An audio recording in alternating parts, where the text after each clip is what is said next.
you go. It's all about you, it's all about me, it's all about what we do.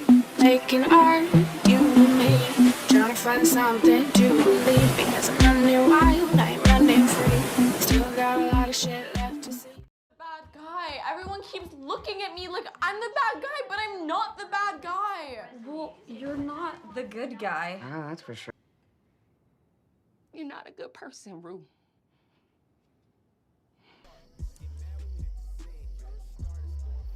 I don't know if I'm a good person. From season 1 of Euphoria, the show always felt as if we had one or two main central villains that were truly responsible for a lot of the tension and shenanigans and some of like the very worst end of the actions that would occur within the show, and were responsible for some of the worst things to happen within the central plot line. However, when we switch to season 2 over Euphoria, it feels like there's no longer one or two central villain characters who are responsible for every single bad thing that happens to our beloved good characters. In this season, we start to see a low be reached from almost all of our main and previously beloved characters. We've seen these characters go through a lot of bad and do a lot of bad through no kind of push action of our main central villain or villainous characters. For one of those villainous characters, we've kind of had a redemption arc with him, or maybe a deeper understanding of his character, so that we have now empathized with him a bit more and no longer just see him on this neutral plane of that is a bad guy. And that's why I want to talk to you guys today on my channel about Euphoria and whether or not all of the characters in Euphoria, as we see them now in season 2, are all bad people. One of the more interesting things that I've seen recently that's become a central plotline theme of Euphoria is whether or not these characters are good or bad people. We've seen characters like Rue and Cassie be called out face to face about them being a bad person, them thinking about whether or not they're a good or bad person, and directly being told that they are the bad guy, asking themselves who they are and if they're good. We've seen this numerous times with Rue and Cassie, and then I feel like it's just a general theme that becomes apparent throughout the entire season. Everyone seems to be looking through a mirror or a lens or having something stared back at them for them to really self-reflect and wonder if their actions are good or not and what kind of people they are. I think with season 2, we have now all kind of come to this place as an audience and as viewers where we are questioning how much we even are liking a lot of these characters that were beloved in season 1. Characters like Cassie, characters like Kat, characters like Rue, characters like Jewel. These were a lot of the characters in season 1 that we not only liked, but we rooted for them. And we find ourselves in a place where we feel like we can no longer root for our well-liked character. A lot of us do not know how to feel about a few of these characters in general, because a lot of what we learned in season 1 was their backstories, was an in-depth explanation of how they are, who they are, the way they think, and a lot of their backstory trauma. A lot of the information that we would need in order to really empathize with these characters and grow a connection to them.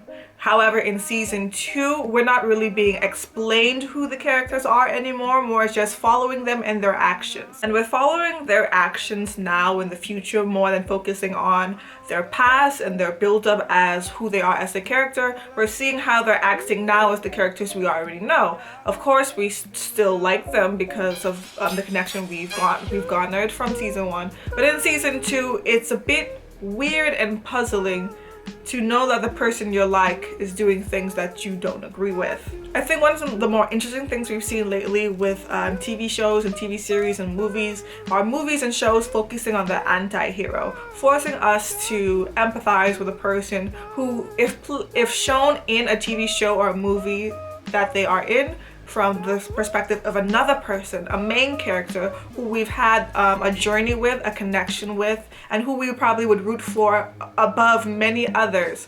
We've started to have shows exploring these people who we would regularly never ever root for in any other more traditional setup of show plot. we are rooting for them instead. We are creating excuses in our minds sometimes for the things we do, or are just completely shifting away any kind of judgment or attachment to their bad actions, because we know from the get-go that they are a bad person or they're doing bad things. However, we've gone through a journey with them. I've gotten to know them deeply as a character, gotten the chance to maybe understand why they behave the way they do. So we no longer really look at them from a lens which we would have looked at them from. Now, knowing this, we jump back again to our beloved Euphoria characters, who now sit in a weird place in our mind. We've now started to shift our judgment of them towards thinking that they are becoming bad people in season 2. Unlike with anti-heroes, we meet them as bad people. They start off in a very bad place. We tend to learn and understand why they are that way, which makes us appreciate why they do what they do, and then we tend to root for them to become better people down the road when they choose not to recreate some of the same patterns that they have exhibited before in the past. But with Euphoria, with a lot of these characters that we actually do like and usually root for, they started off at a better place with us, with them in our mind, and now we've gotten to this place where we're increasingly becoming more disappointed and disappointed in their actions and how they're choosing to act and react to things going on within the plot line. And it's a funny thing to think about characters from the perspective of whether they're good or bad, because typically in a lot of these shows, especially a very heightened and intense drama show like Euphoria, is that realistically we need these characters to do bad things, or at least not the best of things, in order for us to have drama created within the show, for us to have entertainment, for us to like the show at all. But in real life, but we still inherently, I think, want to root for good people. So now in season 2, when we're starting to look at these characters on whether or not they're good or bad, it's a weird feeling. And it's hard to say whether or not a character is a good or bad person, because it's generally very hard to say whether or not someone is a good or bad person. I think a lot of people struggle with even self-evaluating themselves between a place of good and bad, because we all know that people tend to do bad things every once in a while. People are not made or act perfectively. Their behavior is not always good. Their behavior is not perfect. Perfect would be the ideals that someone has never committed a bad act in their life, but that's just not the case. People tend not to catch you in your best moments when you are more likely to behave at your best. It is quite likely that we will experience bad things that will happen to us, which can create a chain reaction in our own behavior sometimes. Or we are people who are just inclined to act more bad or act more good, depending on our own personality, how we are as a person, our value system, how we've grown up, our traumas, our dreams. These are the things that tend to influence people's decision-making process. So can we say any of these people or these characters are bad or good? Like I said before, it's quite difficult, because usually when we tend to associate someone with being bad, it tends not to be people we know that deeply, right? When you think of bad people, you tend to think of people who commit certain acts rather than the people who would commit those acts. When we think of bad people, we think, oh, people who steal, that's a bad thing, so you're a bad person. People who cheat, that's a bad thing, so you're probably a bad person. These are the kind of actions we kind of casually associate with people who inherently probably have to be bad in order to commit bad things. But as you look at the world in a black and white and gray scaled lens, and not just the separation of black and white, when you look at things with gray in the middle, you tend to understand that that's not the case. Everyone who does something bad is not inherently easily ticked off as a bad person. But we tend to look at people, if they're bad or not, in relation to ourselves a lot. Because as people, we are selfish creatures. If we have a relationship to the bad happening with us, it makes it easier to associate or not whether that person is bad, especially when we don't know anything about them. Sometimes it's also easy to discern whether or not someone is bad in your life if you do know a lot about their backstory and think they would have no excuse to commit the things they do. but more than the case, we tend to easily associate bad with people we don't know who have done bad to us. For example, if we think of any of the things that these characters have done and think of it being done to us, would we probably write this person off as bad or good? For example, Maddie is a fan favorite for a lot of people. However, I think people tend to forget that Maddie also collaborated with Nate in season 1 to put someone in jail for a crime they did not commit, abusing her, when her boyfriend abused her. If it was the case that we as an audience were friends with the guy that they had put in jail, Tyler, and we knew that Maddie lied about it in order to save her abusive boyfriend, I think we probably would automatically associate her with being or leading towards more of the bad side. Obviously, if we knew Maddie in that position as well, we would also know that Maddie is being psychologically manipulated by Nate because their relationship is abusive. Their abusive nature goes to such physical and psychological depths that it's not quite easy to say whether or not Maddie should be held fully accountable for her collaboration. Because as we've seen in season 2, Nate goes through some heightened, intense, and very fearful efforts in order to psychologically manipulate Maddie. But if we did not know any of this information or did not even care about Maddie as a person and still knew this information, we probably would automatically kind of side her off to the bad side. Or for example, someone like Fez. Fez is another fan favorite for all of the Euphoria watchers. With Fez, if you just thought of Fez neutrally in a perspective where we don't know anything about him, he's not our favorite character from Euphoria. If you just thought about the person or the actions that Fez commits, Fez is a drug dealer who does sell to local teens in his neighborhood. Fez has been a part of a murder. Fez has broken into a home of another person and has beaten them up in front of their child. Fez has committed actions which would easily cast them as a bad person in real life. If we saw a mugshot of Fez, not knowing anything about him right now, and knew that he was a drug dealer selling to local teens, has been a collaborator in a murder and another physical assault, we would quickly say that Fez is a bad person. I think if we learned his story about having to be a drug dealer because he had to support his mom, maybe there would be people who would have empathy for this. But I think a lot of people would still associate Fez with being a very bad person, whether or not they understood his past challenges or not. And then even if you look at a character like Lexi, who comparatively has probably done some of the worst, who has comparatively done some of the lesser evils in Euphoria, I think nowhere on a scale maybe would people put Lexi at the top. I think for most people's scale should be at the bottom of a list of the worst things done by characters in Euphoria. However, I feel like from a lot of people's position of Cassie, even though Cassie's not a good sister and they do not seem to have like a balanced relationship between Cassie and Lexi, I think a lot of people would probably think that Lexi should not be putting out a play basically airing out all of Cassie's bad behavior, all of Cassie's insecurities, all of Cassie's trauma when it comes to her relationship with her and McKay.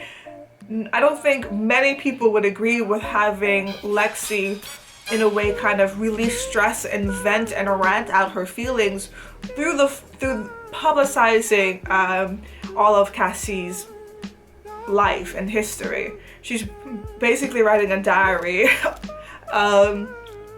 about her life at home with Cassie and then spreading out all the pages for everyone at their school, which they go to together to see, which Cassie will have to continue the rest of her high school life after being kind of publicized with everything that's going on with her and her internal psyche, which she has aired out to her sister Lexi.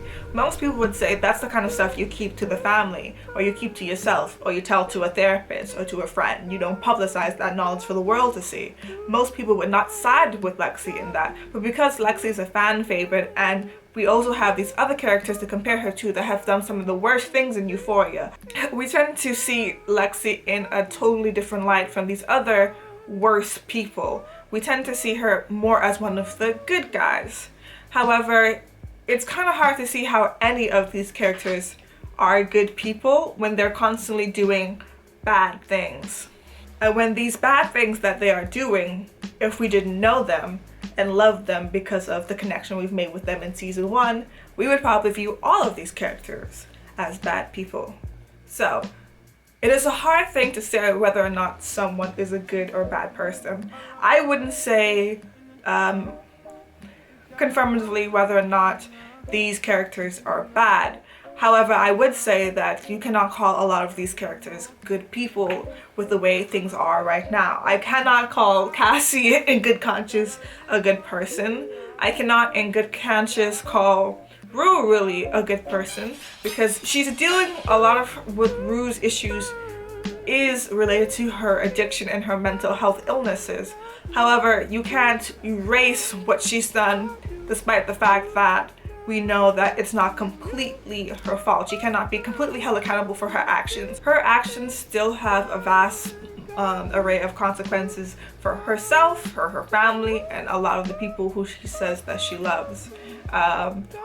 Most of these characters have the ability to redeem themselves and correct their past behavior and become better people. Again, it's not my place, or I don't think anyone really has the ability to say definitively whether or not these characters are bad people.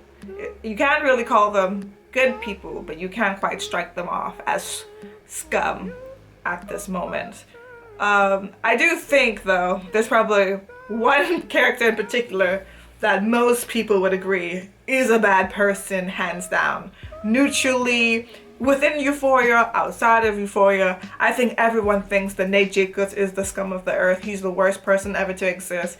Everyone is wishing for this man's downfall, including me, and I just can't wait to see it. But yeah, I just want to have this broad discussion with you guys about how we see and view characters versus how we probably see these people in real life, and whether or not you can really identify good or bad people in a TV show like Euphoria, which tends to create a more realistic lens and experience of TV drama. Because I think other shows tend to stick very hard and fast to certain aspects of good and bad in order to give clear, identifiable characters to demean and to root for.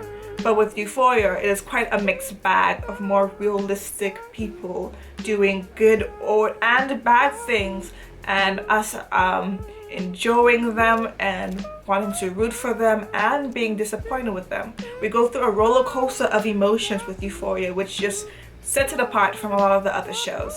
But I hope you guys enjoyed my video today. I tried to give you like some kind of Euphoria type makeup.